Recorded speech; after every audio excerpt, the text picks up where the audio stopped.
Egaa akkam jirtu kabajamtootaa fi jaallatamtoota maatii chaayinaalii Oro Student Arras irra deebi'uudhaan barnoota keenya gartee histirii kutaa 10ffaadha yuunitii 5ffaa paartii isa takkaffaa qabannee dhufnee jirra. Haga xumura sagantaatti nafaan abu'aan afeerraa kiyyaa gamanumaan hadaraa viidiyoo tana laayik sheer gochuu hin dagatinaadha jechuudha. Wanti isin na gargaartan yoo jiraate viidiyoo qofa laayik sheer gochuudha. Namoota biraan ga'uudha. Sabskiraayib gootanii maatii chaayinaalii keenyaatti dabalamuudha. Yaada keessan koomentii jalatti naaf barreessuudha. Anammoo haga dandayyiitiyyaatti karaa isin garsiisuudhaaf gartee isin biraan jira jechuudha. Isin garsiisa isin ammoo yaada keessan wantoota akka isiniif hojjetamu barbaadan na biraan gahaadha. Barattoonni hedduun akkuma naa dawwaltanii gartee nuuf dalaginaan jechaa jirtan ammallee hedduu takka galatoomaa isiniin jechaa yuunitii kana keessatti gaa global and the regional development yookaan gartee siinsi bara 1945 after the end of the second world war what is the event what is the growth event in the world yookaan gartee far east akkasumatti gartee most yookaan gartee Indo Chinas kan jennuun gartee biyyoota Far East China Japan akkasumatti gartee kana keessatti wantoota ta'an Arab Israel wars yookaan gartee the creations of the Israel state of the Israel kan jennuun akkasumatti deebinee ammas mala cold war kan jennuun waan baay'ee qabiyyee bal'aate yuunitii kana keessatti waliin laalla waan taateef hanga xumura sagantaatti naafaana bu'aan isiniin jaa jechuudha.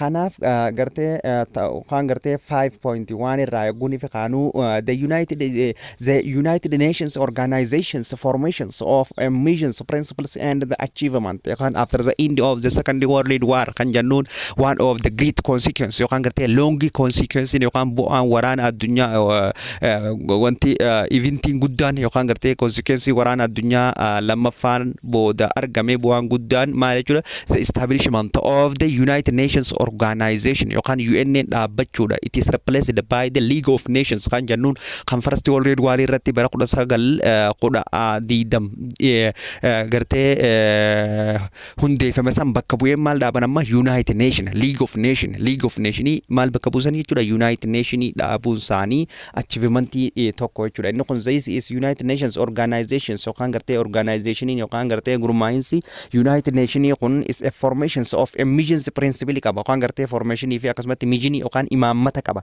akkasumatti gartee principles qajeeltowwan qaba achievement yookaan gumaacha yookaan milkaa'ina yookaan qaba jechuudha. United Nation kun kanaaf United Nation organization formation isaa akkamitti formite waan joo tokko farni ilaalla mission imaammata isaa maali kaayyoon isaa imaammanni isaa maali waan joo principles qajeeltowwan isaa yookaan gartee maali waan joo fi achievement yookaan gumaachi achievement yookaan gartee inni fide maali waan joo unity kana keessatti inni ilaalla jechuudha. Paartii kanarratti the United Nations is a globalization that was establishing bara 1945 tti dhaabbata. United Nation kan jennuun kun the United Nation is a global organization dha. Global organization yookaan organization akka addunyaatti guddaa kan ta'edha. Akkasuma gartee bara 1945 kan dhaabbate there are the currency yookaan gartee biyyoota memberii biyyoota currency arraan tanatti jechuudha biyyoota 193 qaba yookaan isteetota yookaan gartee miseensota biyyoota addunyaa keessaa 193 qaba jechuudha. United Nation dhaabbanni United Nation jennuun kun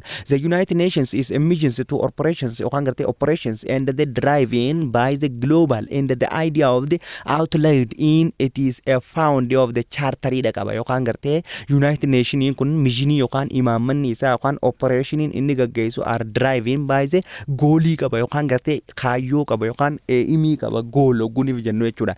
Ideas it outlaid in the form of the charterota yookaan gartee inni qabu jira.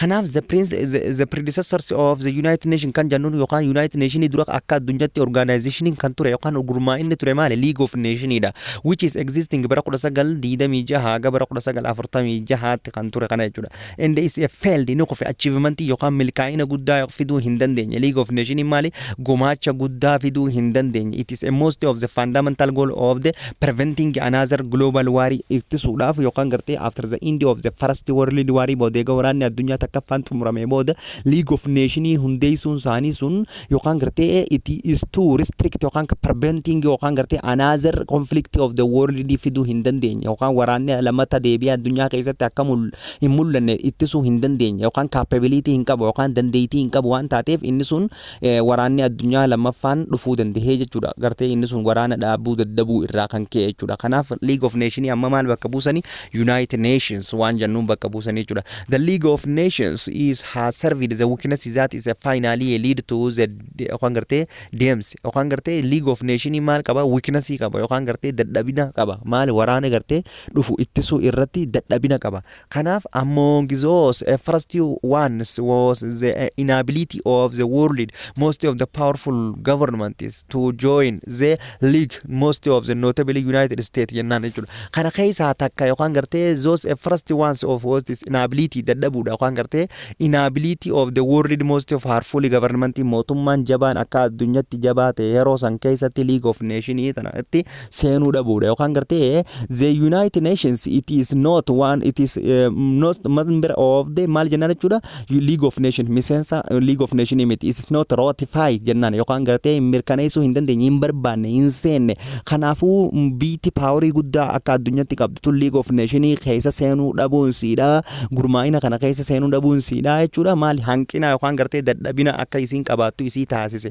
League is mostly notably United States tan jennutu the second lamaffaarratti bara 1930 League of Nations members where it is has kind of strongly yookaan gartee strongly dinos is Japan's Italians government aggression jennaan jechuudha. Kana jechuun maal jechuudha League of Nations gartee strongly Japan tana Japan bara 1930 soddomota keessa it is to invaded Manchuria yookaan China weerarte waraana irra bante German deebiteeti ammas eenyu Italian deebiteeti bara 1935tti Ethiopia irratti weerara bante Mussolini jechuudha ammas deebiteeti German it is Czechoslovakia tan jennuun irratti weerara banan weerara kana garuu dhaabsisuu hin dandeenye eenyu si League of Nations it is capably aggressions of Japan from the Manchuria. It is incapable aggressions of the Italy from the Ethiopia. It is incapable aggressions of the Germans from Czechoslovakia. Jennaan jechuudha biyyoota kanarraa ittisuu dadhabuun siidha akkasumatti hanqinaa fi dadhabina League of Nations kan nu argisiisudha jechuudha. Kanaaf exercise asii gadi kana what is the purpose of the League of Nations kajoo kana dalaguu qabdan kanaaf it is to restricting yookaan gartee preventing yookaan gartee securing the peace of the world jennee eeguu himuu dandeenya yookaan nageenya addunyaa eeguu six organs of the United Nations kan jaamu akkasumatti General Assembly jira akkasumatti gartee Security Council jira Trusteeship jira isaanan san six organota isii asii gaditti ni ilaalla jechuudha. Kanaaf the United Nations has a six official language qaba United Nations yookaan maal qaba afaanota gartee jahaan hojjeta afaan Arabaa afaan China afaan English afaan Faransaay fi afaan Raashiyaatiin jechuudha. United Nations meeqaan hojjeta afaan Arabaa afaan China afaan English afaan Faransaay afaan Raashiyaatiin hojjeta.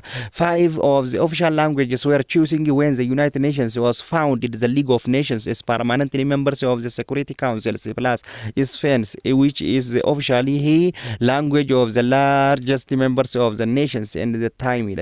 Kana jechuun five of the official language afaanonni armaanoli dubbanne kun chooses when the nu gartee afaanota filatamoodha. When the United Nations yeroonii fi United Nations yookaan gartee United Nations Organization kan jennuun kun dhaabbanni akka addunyaatti antaa kun nageenya eeguudhaaf dhaabbate kun choose is United Nations was founded oguniif hundeeffamu languages of the permanently members yookaan gartee afaanota dhaabbataadhaan achi keessatti itti fayyadamanidha jechuudha. Akkasumatti gartee Security Council plus akkasumatti deebine Spanish illeen jiraachuu dabalataadhaan ni jira jechuudha. Akkasumatti which is permanently isaan kana kun ammoo temporary yeroodhaaf takka takka itti fayyadamuu danda'an afaan Spanish kana which is was the official language of the largest members of the nations of the time kan ta'e jechuudha. Afaan inni kunis afaanota namoonni baay'een largest memberiin dubbatanidha. Arabic was added in bara 1973tti afaan Arabaa itti hidhame. The secretary uses to working the languages English and the French dha jechuudha. The secretariat yookaan gartee afaan sirriitti secretariat qabame jechuudha afaan Englishii fi afaan Faransaayidha jechuudha. Kanaaf timelines of the history of the United Nations mi halallu. In August bara 1940 takkatti the United Nations is a president of the Friendly D kan jennuun akkasumatti resolve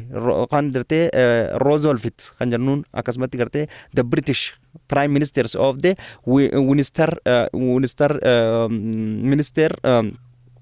Winston Churchill is a sign of the kan gartee Atlantic Charter garbeessan Atlantic Charter kana jechuun USA presidentii kan gartee kan jennuun Frederick D Roosevelt kan jennuun taakka akkasumas deebinee the British Prime Ministers of the Winston Churchill kan jennuun fi Stalin jira Stalin karaa shaadhaatis waliin jira jechuudha isaan kana keessatti jechuudha asitti ammoo kutaa 12 irratti illee itti dabalee jira asitti immoo isaan lamaan kun maal waliif mallatteessan kan gartee saayinid the Atlantic Charters kan jennuun charteriin kun charterii gartee akka League of United Nations akka dhaabbattuuf waliin mari'atanii waliif mallatteessan June bara 1942 matti immoo the country signed the declarations he labsite by the United Nations which set the force wars aim of the allied powers yookaan gartee biyyoonni mo'atan biyyoonni waraana addunyaa tokkoffaa lammaffaa irrattis mo'atan biyyoonni akka British Faransaay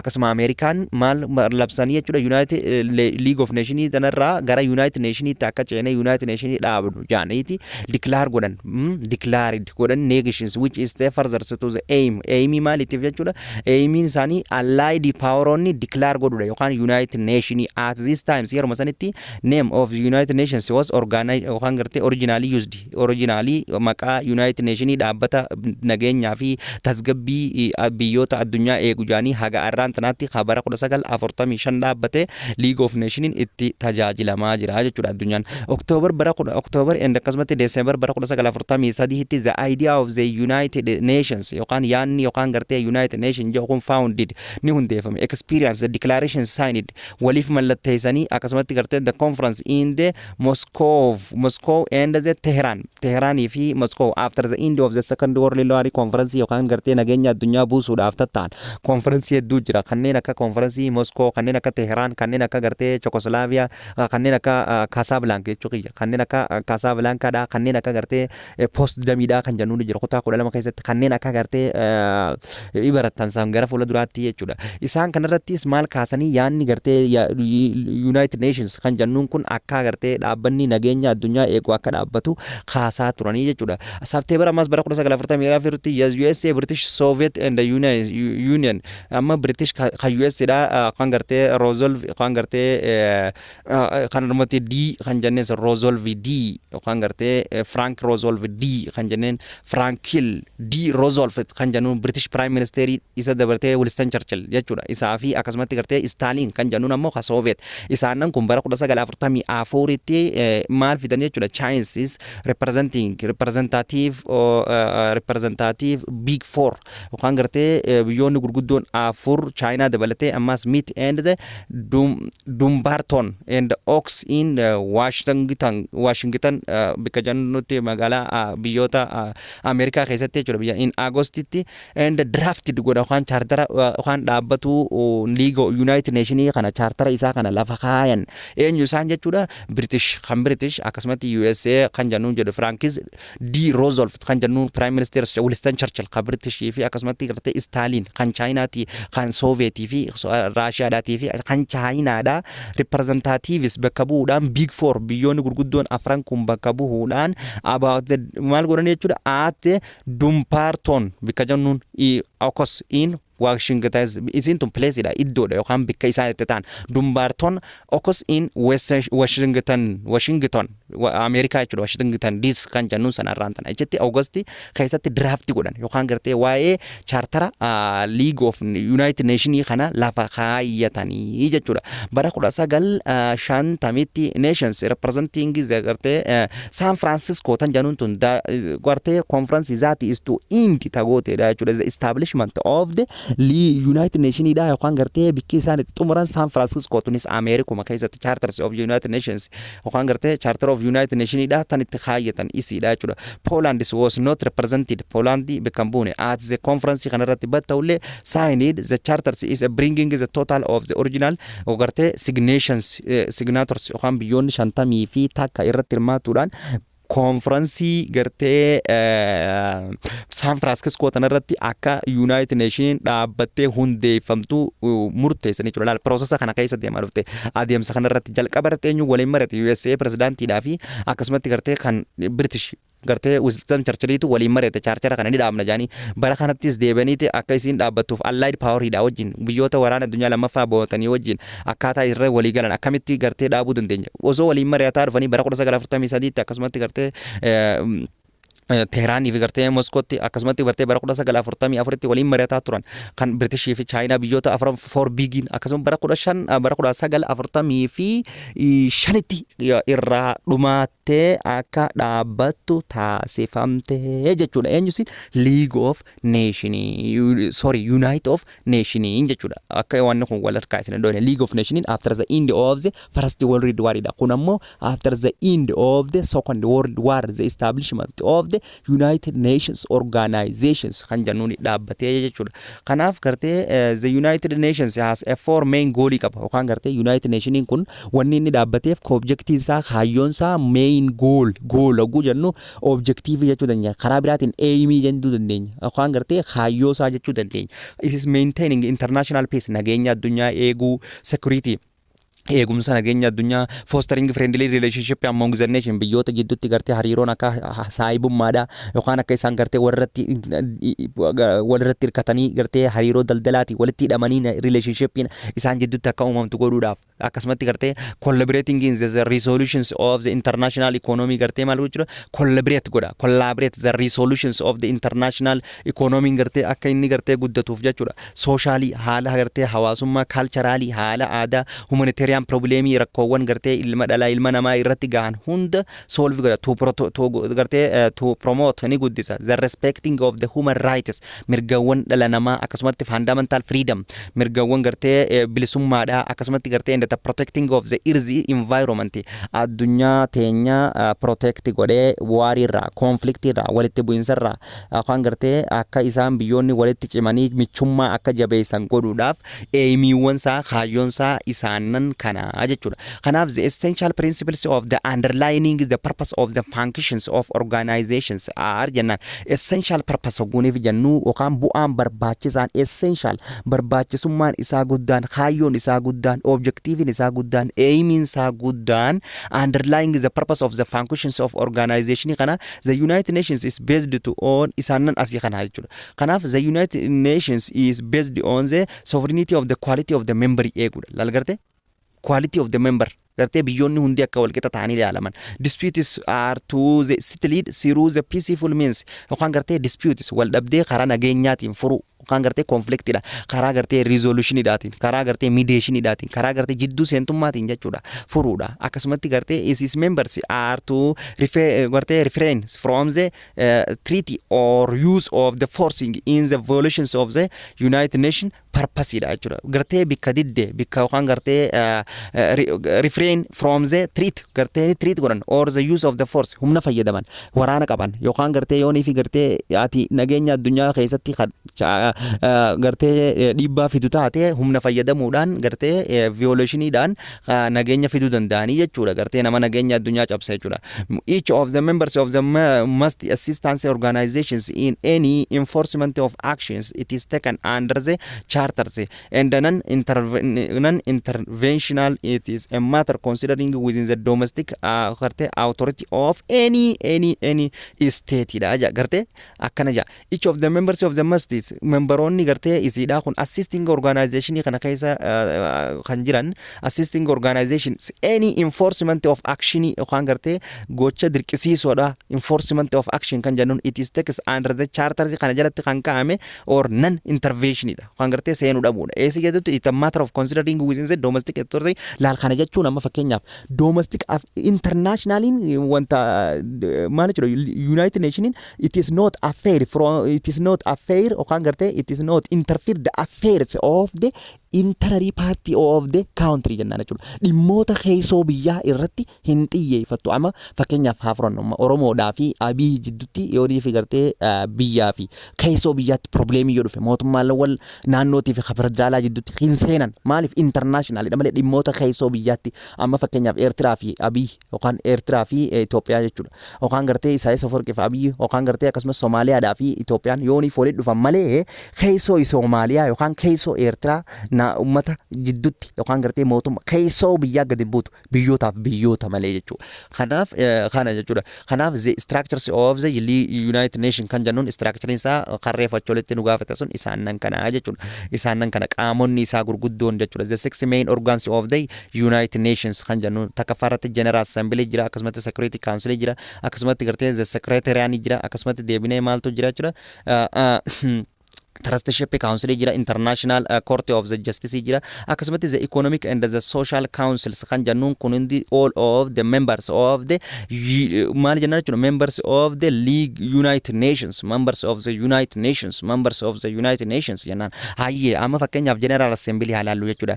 This is a meeting of the representatives of all members yookaan gartee inni kun maal bakka bu'a all members memberoota yookaan gartee miseensota yookaan gartee United Nationidha guutummaan guutuu isaa kan bakka bu'u eenyu jechuudha. Isa kana jechuudha General Assembly kana jechuudha. Function isaa yookaan faayidaan isaa maali jennee ilaallu. It is only one vote per nations yookaan gartee only one vote yookaan gartee vote tokko qofa qaba. Vote tokko qofa qaba. Is one vote qofa qaba jechuudha per nation keessatti. It is meeting once is a year to discuss the international problems, is considering the United Nations budget and electing the members of the security lan kan filatamu. Laal kana jechuudha it is meets once to the year discuss hawal imariatan warreen yoo jechuudha warri gartee General Assembly dha kun international problem rakkoowwan addunyaa tana guutuu irratti jiran irra wal mariatan considering United Nation budget yookaan gartee maallaqa yookaan gartee United Nation dhaaf barbaachisu isaan kamtuutu irratti mariata isaan kamtuutu irratti gartee focus godha eenyu jechuudha General Assembly kan jennu. And the elections of the member filatamu yookaan gartee Security Council dha kan jennee armagadillaa ruteen san isaan kamtiitu irratti filatamu isaanii san appoint godha yookaan muuda eenyu jechuudha General Assembly dha jechuudha. General Assembly faayidaan isaa problems yookaan gartee maal godhu discuss to the international problem rakkoo addunyaa irra filachuu considering the budget gartee United Nation dha fi akkasumas gartee election yookaan gartee memberoota yookaan miseensota Security Council dha kan filatu eenyu jechuudha General Assembly dha jechuudha. Inni kun maal jenna it is a meeting the representative all of the member qaama hunda bakka bu'u isa kana jechuudha General Assembly. Security Council alaluma Security Council is the Security Council is a charged with a maintaining kan eeguudha peace and security nageenyaa fi tasgabbii kan eeguudha among the country biyyoota jidduutti biyyoota addunyaa kana jidduutti maal eega inni kuni nageenyaa fi tasgabbii eega jechuudha Security Council. It is a most powerful bodies of the United Nations keessaa qaamni jabaan qaamni guddaan baay'ee cimaa fi humna jabduu fi barbaachisummaa jabaa qabu kam jechuudha Security Council dha jechuudha. It is all Security Council body baay'ee cimaa powerful dha humna jabduu qabu. The decisions of the councils are known as the United Nations Security Council is a resolution decision in yookaan gartee murtoon jechuudha. Decisions of the councils are known as the United Nations Security Council resolution dha inni kun. Kanaaf the Security Council is a comprises the 5 permanent members of the United States qaba. Kana jechuun Security Council biyyoota dhaabbataadhaan permanent state fi akkasumatti gartee non permanent kan jennuun jira.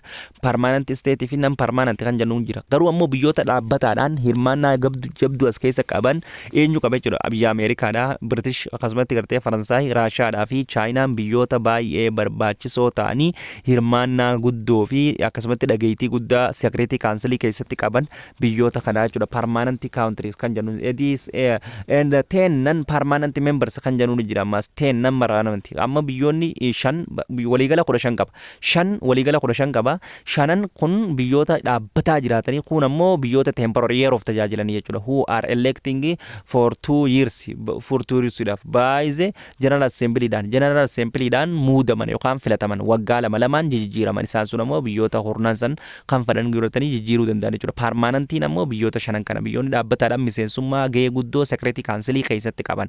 The permanent members have a power to vote filachuu qaban and any of the decisions and the preventing any action laagarte yoonif isaan kun murtee jabduu as keessa qaba yoo tokkoon isaanii waan takka irratti amma biyya takka addunyaa irratti amma fakkeenyaaf eeggadda Iraanii fi Israa'el asitti walitti bu'insa qaban Ameerikaa wajjin isaan kana keessatti Iraan haa dhaamtu yoo jaanii biyyoon 5 kun murteessan hidhaamti yookaan yoonif takka keessaa didde ammoo hin dhaamtu jechuudha. Maaliif isaan kun memberiin isaanii have the power qaba to vote vote filachuu irratti any of the decision murtee kamuu and the prevent ittisuu irratti any actionii kamiyyuu jechuudha. Isaan waan isaan irra walii galan addunyaan jala deemtii jechuudha biyyoota shan akkana. Kanaaf the Security Council the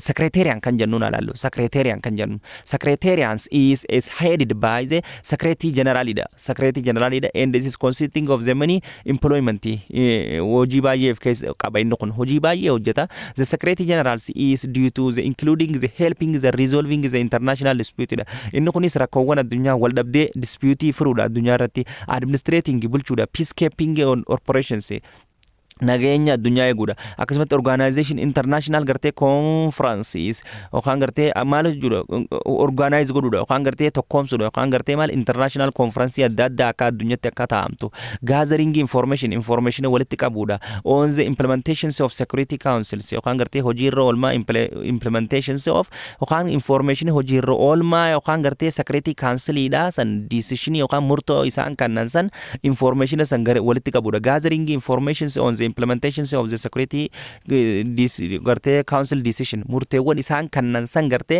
walitti qabee gartee hojiirra oolchuudha jechuudha. Kanaaf and the consulating within the members of the government regarding the various international relationship of the entities jidduutti yookaan gartee nageenya addunyaa jidduutti relationship yookaan gartee various relationship hariiroon akka jiraatu kan taasisu kami jechuudha. Secretarians kan jennuun kana jechuudha. Secretarians kan jennuun gumaachisaa kana jechuudha. Kanaaf inni itti aanu ammoo Secretarian kunolal as keessatti kaa'amee jira. Secretary-General of this kunolal. The give Leo of Norway.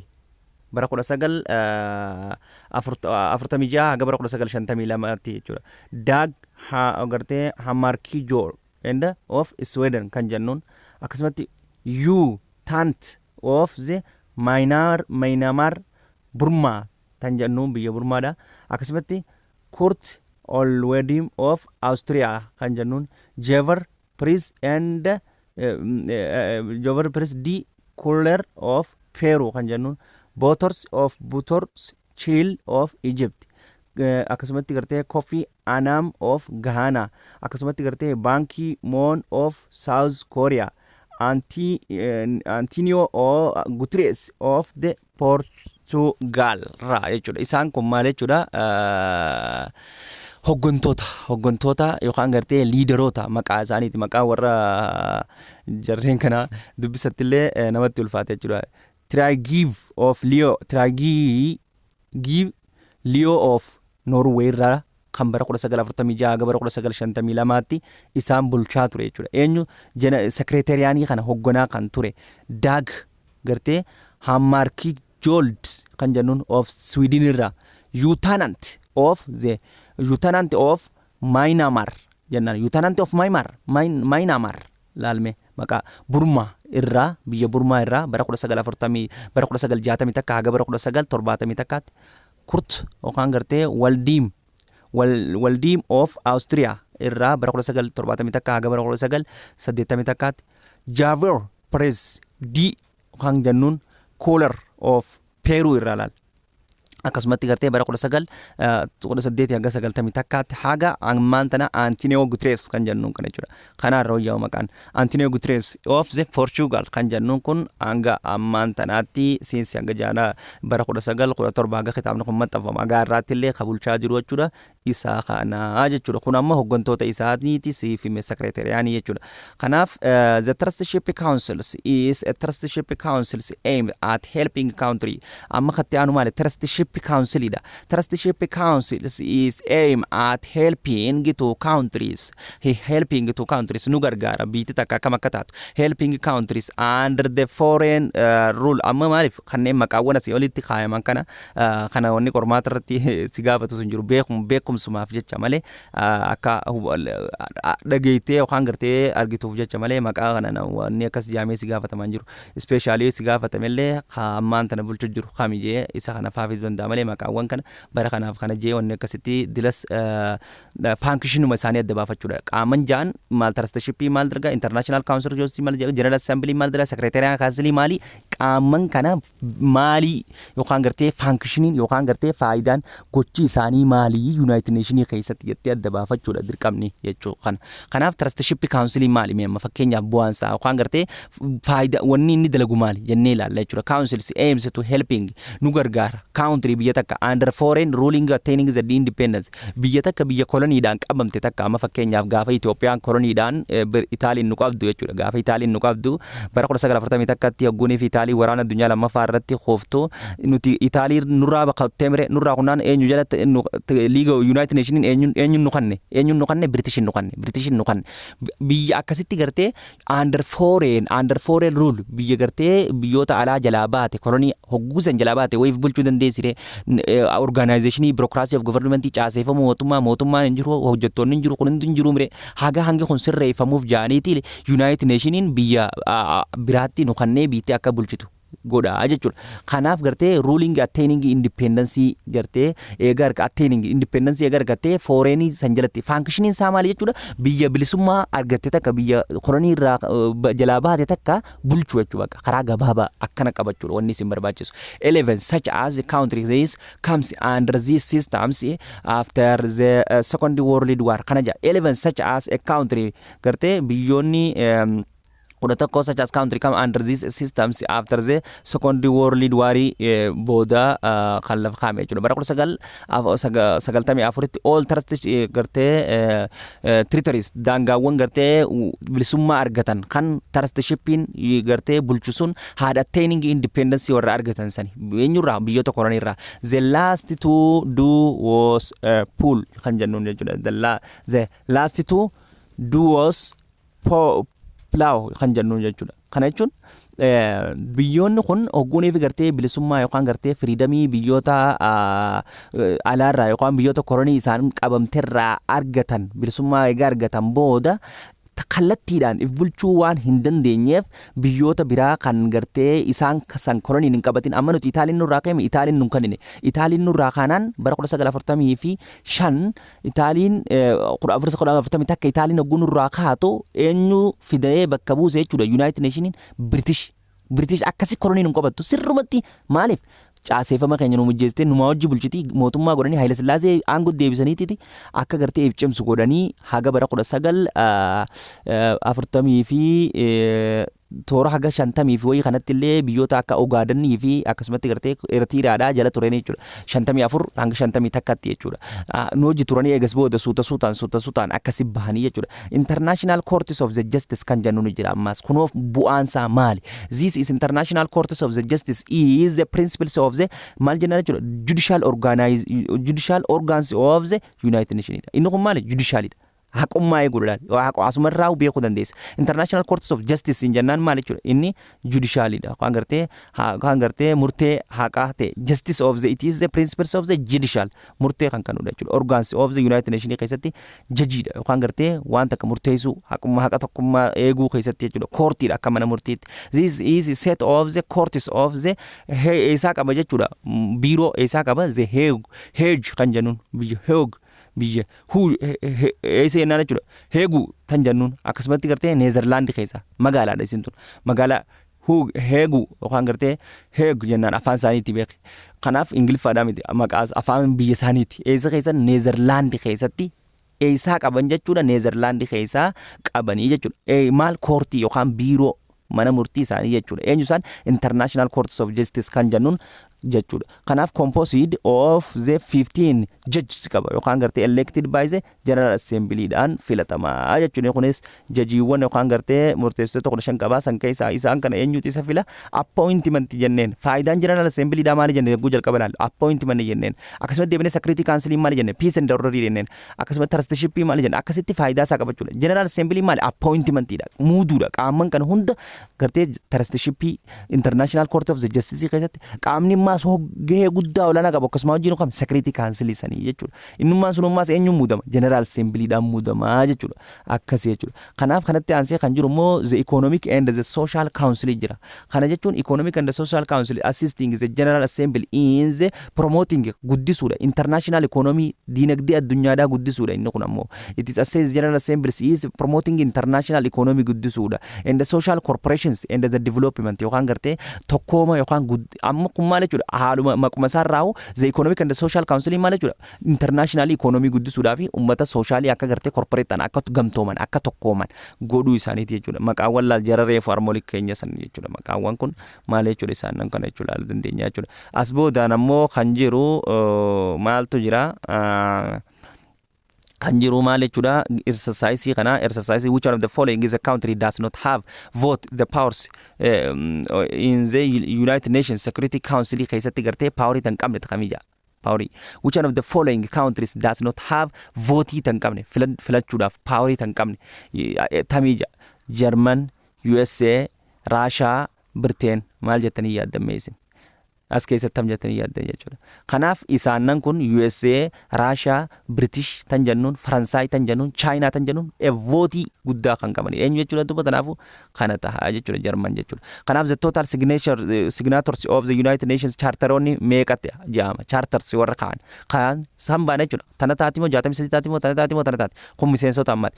Amma maal taati jechuudha charteroota san warreen lafa kaan bara 1945tti kam tahaa sin joo jira biyyoota 50 takka kana isatti San Franciscotti kaasan tan akkanatti gawwaamama armoolii lallaalee dalaydanii beeraa kuttanii jechuudha. Kanatti aansuudhaan ammoo kan jiru maal jechuudha the rise of the superpowers of the beginning yookaan gartee of Cold War kan jennuun kana itti aansinee waliin laallaa sagantaa irraatiif asumatti aanuun gahu thank you I love you isiniin jaaladha irra deddeebi'aa laalaadha bikka isiniif hin giifan ta'in naaf barreessaa wantoota akka isiniif hojjetamuu barbaadan naaf barreessaadha karaa isin garsiisee haga dandayyiitiyaatti isin biraan jira isin ammoo maali viidiyoo tana like share godhuudhaaf hadaraa taniin ani isin daammadhu jechuudha wanti biraa wanni isin naaguutan hin jirtu yeroo tiyyeef qabee akkana viidiyoo isiniif waraabaa isin ammoo like gochuun isinitti ulfaachuun qabu jechuudha thank you galatooma.